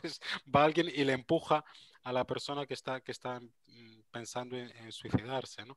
Y bueno, va a ser un cambio de paradigma que nos va a cambiar mucho como sociedad. Yo he visto un poco con envidia toda la movilización que ha habido contra la ley CELA, ¿no? En la que yo también he participado a nivel particular, y creo que es una ley que es muy peligrosa también, bueno, como muchas otras que van a venir, la ley de transexualidad, la ampliación del aborto, bueno, hay una serie de paquetes legislativos que nos intentan cambiar como sociedad. Pero me da un poco de pena que en el tema de la eutanasia pues esté pasando un poco de puntillas. Hay mucha gente que si vas por la calle ni siquiera sabe que esto ya mismo lo tenemos aquí, y que también va a cambiar de forma muy, muy grave a nuestra sociedad. Muy bien, Manuel. Me parece que estaba Enrique. Sí, sí. Y luego Titi. sí, buenos días a todos. A ver, mi nombre es Enrique, yo no tengo nada que ver con la sanidad porque soy ingeniero, pero sí que soy católico, gracias a Dios, y bueno, me interesan mucho estos temas porque, sobre todo por la difusión que le podríamos dar, ¿no? Y por eso te pregunto, Rafael, si veo que se está grabando, si esto podríamos luego transmitirlo a demás personas, ¿no? Que eso sería muy interesante. Sí, si Vale. Dios quiere lo tendremos en la página web también, colgado Vale. ahí. Perfecto. A nivel de parroquia lo podríamos decir incluso para que la gente lo pudiera hacer, ¿no? Porque una de las cosas importantes que tenemos es que existe en esta vida, desgraciadamente, y con estos dirigentes que tenemos, el engaño, ¿no? Porque como bien decía Manuel, depende cómo se hagan las preguntas, cómo se informe, cómo se manipula todo. El caso es que hay gente de buena, digamos, que se siente engañada, o sea, que no se siente engañada y va a votar si quiere lo que le diga el gobierno de turno en ese momento, ¿no? Entonces, bueno, yo quería hacer 3 preguntitas muy rápidas, ¿vale? Porque así concretas, porque a mí me gustan mucho las cosas concretas y los casos prácticos, ¿no? Primero, ¿creéis, luego me contestáis los que seáis expertos en el tema, ¿no? ¿Creéis que el Constitucional podría rechazar esta ley en un futuro? Ya sabemos que con el aborto, desgraciadamente, llevamos 11 años, pero bueno, podría ser que a lo mejor lo pudiera rechazar. Y segundo, un caso práctico. A mí mi padre me dice, mi hijo, llévame al hospital, que estoy mal, no sé qué, yo le llevo. Y cuando está el médico reconociendo, le dice mi padre, mire usted, yo no quiero vivir así, yo quiero que usted me practique la eutanasia. Entonces, ¿eso sería suficiente con el plazo ese de 15 días que ha hablado don Manuel, en fin, y todos los que estamos aquí? ¿Sería suficiente para que cuando la ley entre en vigor se le pueda practicar la eutanasia a mi padre? Esa sería una pregunta. Y el caso contrario, si damos con un médico que desgraciadamente sea de la minoría esta que estamos hablando y es proclive a la eutanasia y ve los achaques que tiene mi padre y le quiere practicar eutanasia o intenta convencerle, mi padre dice que no, ¿eso también sea suficiente para que no se la practicara? Esa sería mi pregunta. Muchas gracias. Yo creo que Manuel contesta mejor. Sí. Muy bien. Bueno, lo primero, gracias por las 3 preguntas. Bueno, lo primero, aunque eres ingeniero, la ingeniería también tiene mucho que ver con esto, ¿no? Porque a mí me resulta paradójico que en el momento en el que la medicina avanza aún más, o sea, hoy en día tenemos incluso piercings en la lengua que gracias al desarrollo que han hecho los ingenieros permiten mejorar las condiciones de muchos de estos pacientes, ¿no? Y en este momento sea cuando se plantee esto, ¿no?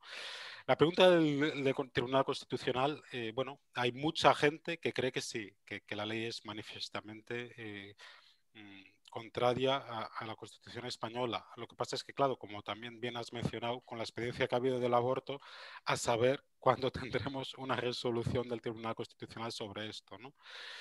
Y, si tú llevas a tu padre al hospital y tu padre manifiesta a un médico que no quiere seguir viviendo, la ley es particularmente confusa.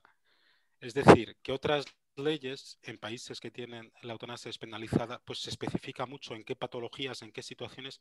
Aquí nuestra ley habla de patologías crónicas, enfermedades avanzadas, terminales. Bueno, todos tenemos, no sé, lamento dar esta información, todos tenemos una situación terminal, es decir, ninguno nos vamos a quedar aquí, ¿no? Entonces, ahí la verdad es que si tu padre dice eso y se ratifica a los 15 días, pues estaría dentro de los supuestos de la ley, ¿no? Y lo último no, lo último, si hay un médico que quiere practicar la eutanasia, hoy por hoy no, pero bueno, no sabemos Sí, qué pasará claro. en el futuro, pero si hay un médico que quiere practicar la eutanasia contra el criterio del paciente o de la familia, no lo podría hacer en este momento. De todas formas, perdón, hay que, en el último caso, ya hubo un caso en Holanda de una anciana en 2017 en el que se le aplicó la eutanasia incluso en contra de su voluntad. Entonces, eso, Sí, sí. el tema de la pendiente resbaladiza está ahí, ¿no? Totalmente. Bien. María Jesús. ¿Sí? Sí, ahora. Bueno, primero agradecerte, me ha parecido, bueno, yo ya me había leído tu libro, me parece que es para en estos tiempos llevarlo debajo del brazo, ese librito, y hacer buen uso de él también para crear opinión, ¿no?, en nuestro entorno profesional. Yo también soy enfermera y, bueno, tengo experiencia de cuidados paliativos desde hace muchos años, de cuando empezaron en el Gregorio Marañón. Y yo también, como Margarita, me he encontrado con gente que sí que ha pedido la muerte, pero sí que era un poco como tú comentabas antes, así, no quiero vivir así. En el momento que se corregía ese así, desaparecía esa petición por completo. Esa es mi experiencia, ¿no? Y lo que sí que quería preguntar es si a nivel institución colegial, organización colegial nacional, tanto médica como en coordinación con enfermería, se va a hacer algo o se ha planteado desde la institución hacer algo para poder, de alguna manera, poner en evidencia que no es cosa nuestra que se quiera matar a estas personas como profesionales. Porque, claro, el médico prescribe, pero quien administra es la enfermera hasta el día de hoy.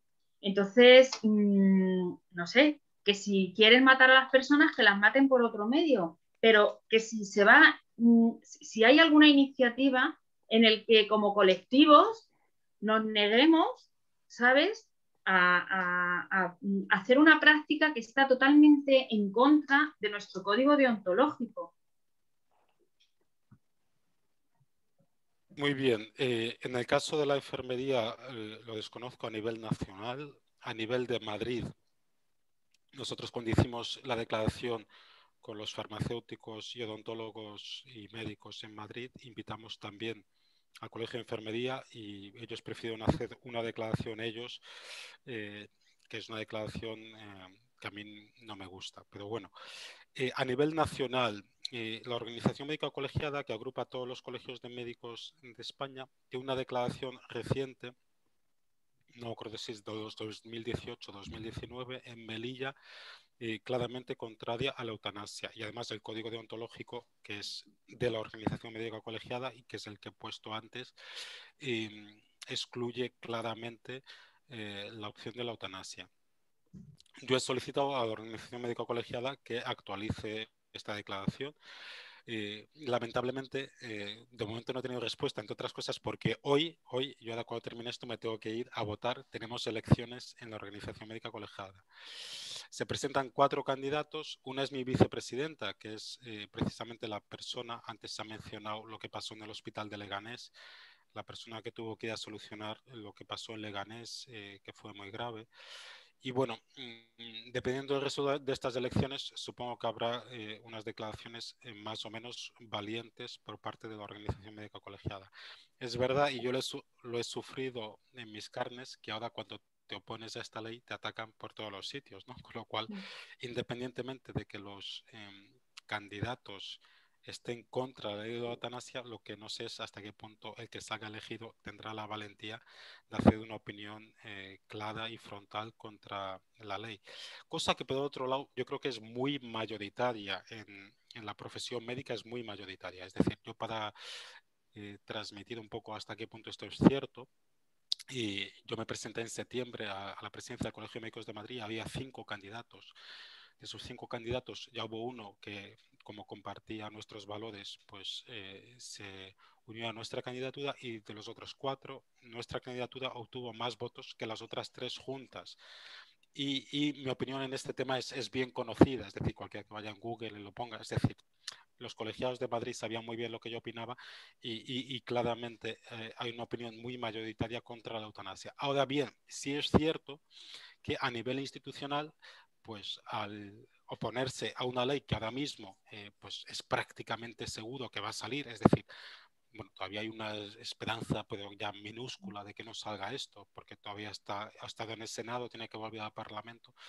Pero bueno, es verdad que oponerte a algo que sabes que va a salir, que sabes que es que cuenta con la mayoría parlamentaria, pues tiene consecuencias, ¿no? Entonces, no sé si desde la Organización Médica Colegiada o si su equivalente a nivel de enfermería, que además ahora el presidente del Consejo Nacional de Enfermería pues tiene ahora temas de litigios judiciales por unos sueldos, unos monumentos enormes que ha recibido de forma dudosamente legal, etc. Es decir, que luego al final pues hace falta gente valiente que defienda esto. No lo sé, ojalá tengamos una defensa clara desde las profesiones sanitarias, pero no es seguro ni mucho menos, ¿no?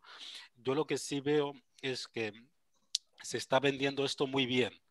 Es decir, yo en Madrid voy bastante por colegios, institutos, a dar charlas tanto de bioética de inicio de la vida como de bioética de final de la vida.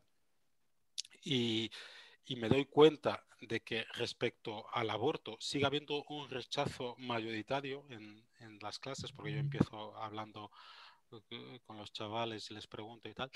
Pero en el caso de la eutanasia, ya diría que cuando preguntas un poco, han sido capaces de vender esto de que es eutanasia o sufrimiento, que es una mentira, ¿no? Pero se está vendiendo así, con lo cual, pues al final... a mí no me preocupa tanto la situación que tenemos en este momento, sino la situación que vamos a tener dentro de 15 años, pues a lo mejor está acabando la gente la carrera de medicina viendo la eutanasia como algo normal. Porque claro, o sea, si el gobierno controla el Ministerio de Educación, el Ministerio de Ciencia, el Ministerio de Sanidad, no sé si hay más implicados porque han creado varios ministerios últimamente, pues puede llegar un momento que los médicos acaben la carrera y las enfermeras acaben la carrera pensando que la eutanasia es aceptable, ¿no? Yo tengo 2 hijos estudiando medicina en 2 universidades públicas distintas y yo creo que ahora mismo la formación que reciben de ética es bastante parecida a la que yo recibí. Ya se ven pequeñas cosas, pero bueno, creo que los médicos que están acabando ahora acaban la carrera pensando que la eutanasia es inaceptable. con muy poquitas excepciones. Nosotros estamos trabajando mucho con la Confederación Estatal de Estudiantes de Medicina, también para hacer formación en estos aspectos. Pero claro, a mí me preocupa lo que pueda pasar cuando esta ley entre en vigor y, como digo, pues cuando se cambien planes de estudios, etcétera, ¿no? Gracias. Muy bien, no sé si hay alguna pregunta más que queríais comentar. Como digo, va a estar grabado y dentro de poco lo colgaremos en la página web de Pastoral de la Salud Toledo.org y bueno, pues ahí lo dejaremos por si hay alguien que está interesado. Me han preguntado más gente si había posibilidad de escucharlo más adelante porque esta mañana no podían. Y con esto último que decía Manuel, sí que yo tanteando un poco ahí en el hospital, en Virgen de la Salud, he estado preguntando a algunos médicos cuál es el sentir, ¿no?, que había.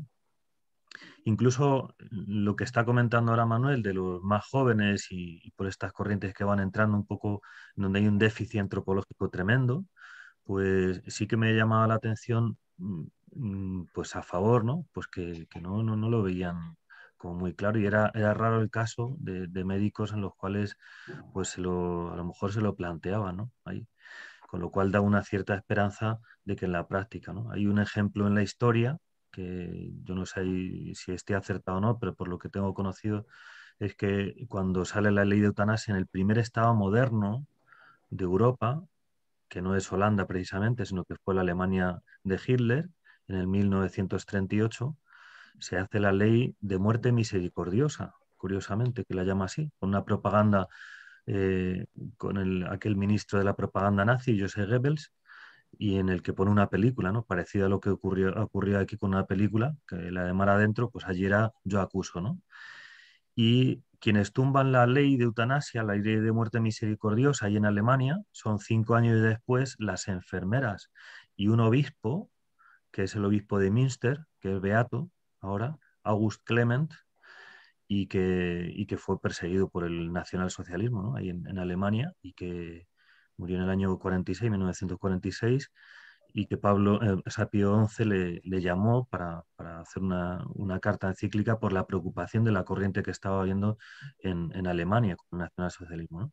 Entonces, lo que vemos en la historia, pues yo creo que al final una ideología es ideología, no tiene fundamento racional, ¿no? Y estamos viendo tantas personas y tanta gente con peso y con fundamento, con fundamentación científica y valores, ¿no?, que nos da una cierta esperanza, ¿no? También hay un ejemplo que ponemos ahí en la revista, esta que citaba antes del artículo que ha hecho Rosa sobre el análisis de la ley de eutanasia, el ejemplo de un enfermo de ELA que está en las redes y que seguramente que os suene, Jordi Sabaté, lo hemos querido poner ahí también, el ejemplo de este chico, porque es un ejemplo, por una parte, súper edificante, ¿no?, pero llama la atención en un mundo en el cual pues se va contra todo lo que sean fobias y tal, que pues, no está mal ir contra la fobia, ¿no? Pero curiosamente le atacan en las redes tremendamente a este chico, porque defiende la vida. O sea, el mundo al revés, ¿no? Bien, pues no sé si hay algún comentario más, alguna cosa más. Yo agradecer a Manuel. Sí, ¿querías comentar algo, Rosa? Sí, quería hacer una pequeña puntualización y lanzar un tema para que lo pensemos y a lo mejor da pie para otro momento. La pequeña puntualización, lo que he comentado al principio del referéndum, que quizá me he explicado mal, lo he lanzado porque es un argumento que utilizan los juristas que no tienen ninguna vivencia de fe para argumentar, y creo que esto es importante, que esto es una ley que no era necesaria para la sociedad. Y a mí me ha llamado mucho la atención que estos juristas invoquen lo de la necesidad de un referéndum no para pactar o consensuar un derecho que no es posible porque ataca un derecho fundamental. Pero sí que me parece un argumento bueno que se hubiera escuchado a la sociedad con unas preguntas bien hechas y no dirigidas a un resultado concreto, que hubieran intervenido profesionales de fe y de no de fe.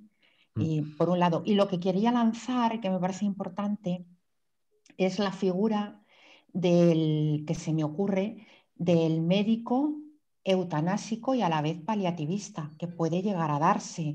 Me parece que eso es un tema sobre el que habría que reflexionar a nivel médico y también a nivel jurídico.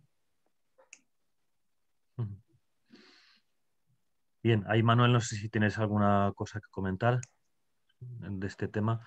Hay un documento de la Sagrada Congregación para la Doctrina de la Fe, que es Samaritanus Bonus, que está muy bien realizado, y que toca un poco este tema de ciertas corrientes que se están dando en el mundo, en el cual se pueda confundir, y la clave está confundir la eutanasia y los cuidados paliativos ahí, ponerlos como en un mismo saco, y la clave está en la intención con la cual yo quiero tratar. No es lo mismo la intención de cuidar y paliar los síntomas refractarios que lo que es la intención de terminar con una vida, ¿no? Cambia completamente el concepto, ¿no? Y entonces eso, ciertamente, como dice Rosa, pues hay ese peligro de poder meter en el mismo saco esta corriente como si fuera una especie de oferta en un planteamiento de una ética o una antropología utilitarista, ¿no?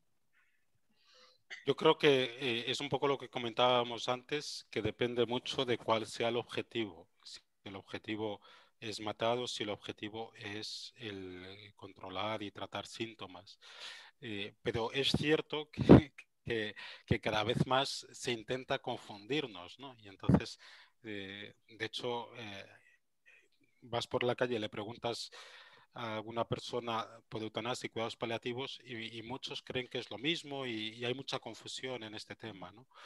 Con lo cual da un poco de miedo cómo hemos conseguido llegar a esta situación y efectivamente en parte puede ser falta de formación, pero también se está buscando el que exista esta confusión. Bien, yo agradezco ahí a Manuel porque ya vamos llevando casi 2 horas y no vamos a hacer las 2 horas de jornada y, hombre, está bien, pero tenemos que hacer la comida a algunos y tal y esas cosas, ¿no? Bueno, no, fuera de broma, agradezco a Manuel toda la entrega y la disponibilidad, sobre todo, siempre que le llamo a Manuel está disponible, yo no sé de dónde sacas tanto tiempo, o sea que y eso es una cualidad de agradecer. Y ha dicho una cosa muy importante, Manuel, que es que nosotros desde la Pastoral de la Salud lo hemos planteado y la oferta, que creemos que es un tema muy importante, la formación en este sentido.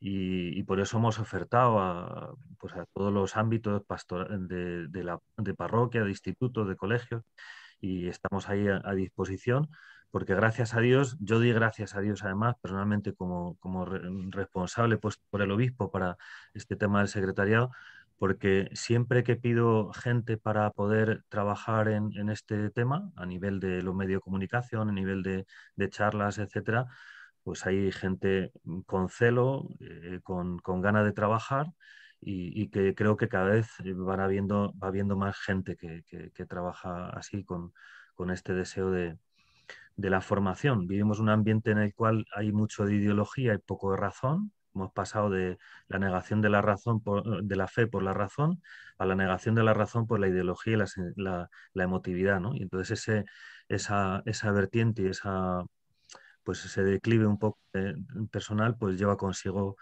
pues bueno, pues un deterioro de la figura y de la dignidad del ser humano, ¿no? Entonces nosotros estamos luchando por un bien desde el punto de vista de fe que nos fundamenta y nos ilumina, nos impulsa. La dignidad del ser humano creado, redimido por Dios y llamado a la vida eterna, a la santidad. Entonces eso pues tiene mucho valor y mucho deseo de seguir trabajando, ¿no? Y sin perder pues la esperanza de que, bueno, pues en la historia, cuando uno mira la historia, pues ve cantidad de momentos en los que se han transformado circunstancias que parecía que eran insalvables, ¿no?